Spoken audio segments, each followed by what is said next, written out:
यहां इतनी सारी माताएं बैठी है, सबके मंगलसूत्र की डिजाइन अलग अलग होगी। बोलो री जीजियो, सही है कि गलत है? सबके हाथ के चूड़े की डिजाइन अलग अलग होगी। बोलते जाओ जरा जल्दी से, सही है कि गलत है? ठीक है। पाँव में जो बिछुड़ी पहनी हो उसकी डिजाइन अलग अलग होगी। पाँव में जो पायल पहनी हो उसकी डिजाइन अलग अलग होगी।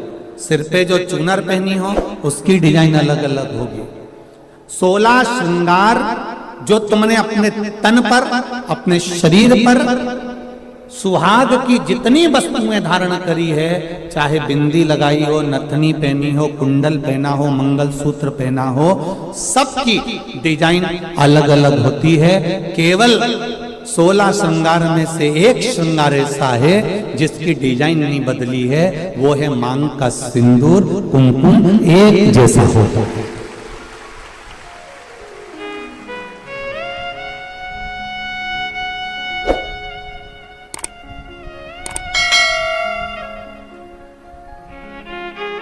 बोलो सही है कि गलत है? मांग का सिंदूर, मांग की कुंकू, मांग में लगने वाला कुमकुम, इसकी डिजाइन कितनी बदल गई लोगों की जिंदगी में। मंगलसूत्र की डिजाइन बदल गई, चूड़े की डिजाइन बदल गई, कुंडल की, नथनी की, बेंदा की, सब की डिजाइन बदली, टीकी की भी डिजाइन बदल गई, पर नहीं बदली तो मांग के सिंदूर कंकु की डिजाइन नहीं बदली, क्योंकि इस डिजाइन को तो परमात्मा ने छाप कर भेजा है, तो उसको बदलना भी मुश्किल है, वो नहीं बदल सकता।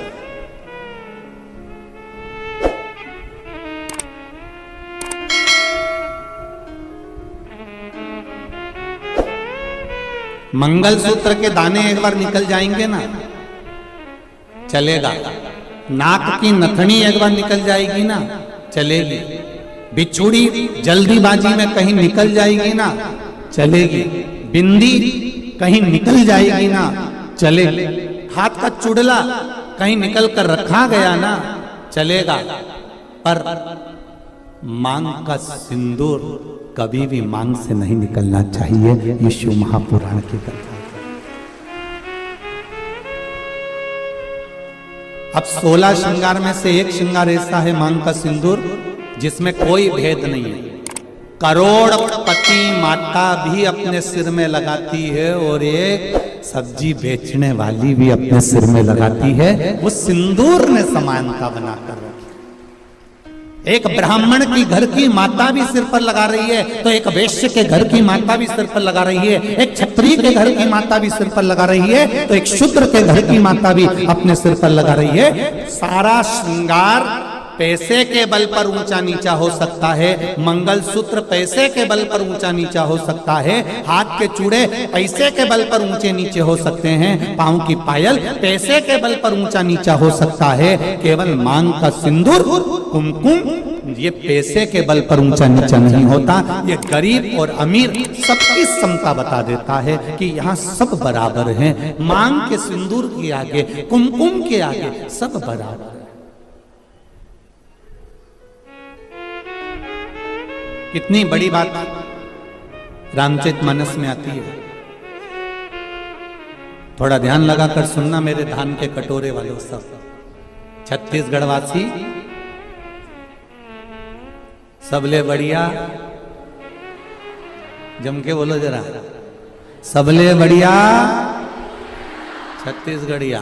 तो मेरा छत्तीसगढ़ वालों से निवेदन है, और जितने लोग टीवी के माध्यम से कथा हैं और जितने लोग आस्था चैनल, फेसबुक, यूट्यूब के माध्यम से कथा सुन रहे हैं, अपने जीवन में एक बात उतार कर रखना रामचरितमानस की। रामचरितमानस में राम जी ने रावण की ओर देखा, लंका की ओर देखा, और लंका की ओर देखकर राम जी ने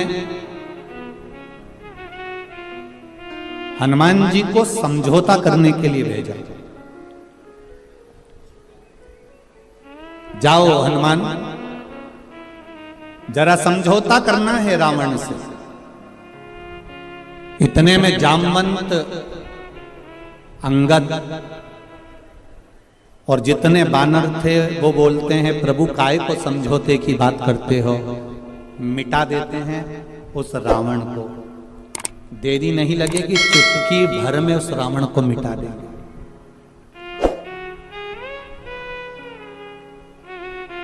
चुटकी भर में रावण को मिटा देंगे। राम जी ने कहा रावण को मिटाना सरल है, पर मंदोदरी के मांग के सिंदूर को मिटाना कठिन है। जरा ध्यान दीजिए,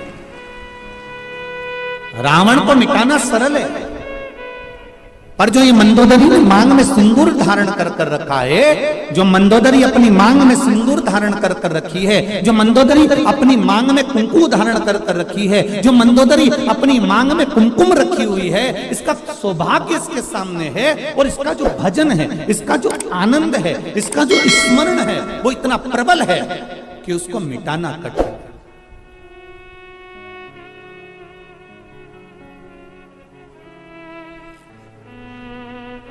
एक बात कहना चाहूंगा बहुत अच्छे से।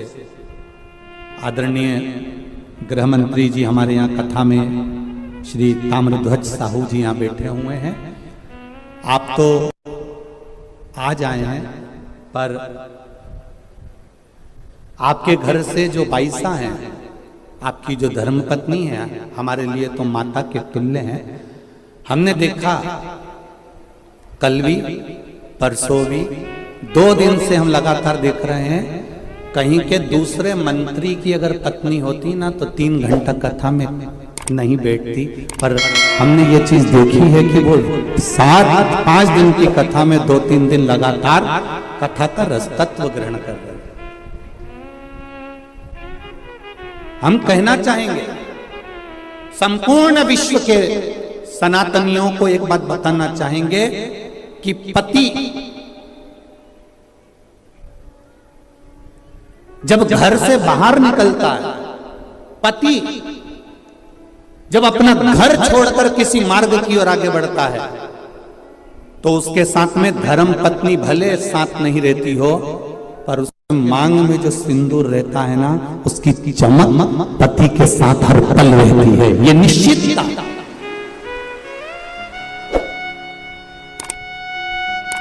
उसकी भक्ति का बल, उसके भजन का बल, उसके स्मरण का बल। अभी अभी आपने तुलसी जी और शालिग्राम की शादी जी करी होगी, बोलो सही है? एकादशी पर अभी तुलसी जी का ब्याह भगवान शालिग्राम जी के साथ लड्डू गोपाल के साथ करा होगा। जरा विचार करना, उस जलंधर को मारने के लिए देवताओं के पसीने छूट गए थे। क्यों? क्योंकि वृंदा के माथे का जो कुमकुम था, वृंदा के माथे का जो सिंदूर था, वो बड़ा प्रबल था, इसलिए जलंधर को मारना कठिन पड़ रहा था।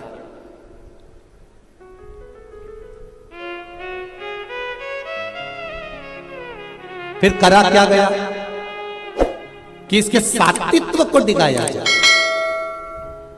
और सात्वित्व को डिगाने के लिए भेजा। जब उसका सात्वित्व डिग गया, सात्वित्व टूट गया, तब जलंधर के प्राणों को हरा गया। फिर निवेदन करूंगा, मेरी जितनी माताएं यहाँ बैठी हैं, जितनी मेरी बहन बैठी हैं, जितनी मेरी जीजियाँ बैठी हुई हैं, जितनी मेरी बेटियाँ बैठी हुई हैं, निवेदन करूंगा, मंगल पाणिग्रहण संस्कार होने के बाद में, विवाह हो जाने के बाद में, अपने मस्तक पर मांग में, भले आजकल तो फैशन हो गया, ज्यादा सिंदूर नहीं लगाती हैं माताएं, कुंकुम नहीं लगाती हैं, थोड़ा उनको एक अलग सा फील होता है, तो उनको वो थोड़ा, मेरा निवेदन है कि मेरी जीजियों से, मेरी माताओं से, मेरी बहनों से, मेरी बेटियों से निवेदन है, शादी होने के बाद में मांग में, और एक फिर निवेदन करूंगा, वो पेंसिल जैसी नहीं, पेंसिल जैसी नहीं, सिंदूर तुम्हारे पति ने जिस समय तुम मंडप के अंदर बैठी थी और चांदी के सिक्के से, कलदार से, अंगूठी से, डब्बी में से भर भर कर तेरी मांग में भरा था, ऐसा सिंदूर तुम्हारी मांग में भरा होना चाहिए। ऐसा भरा हुआ।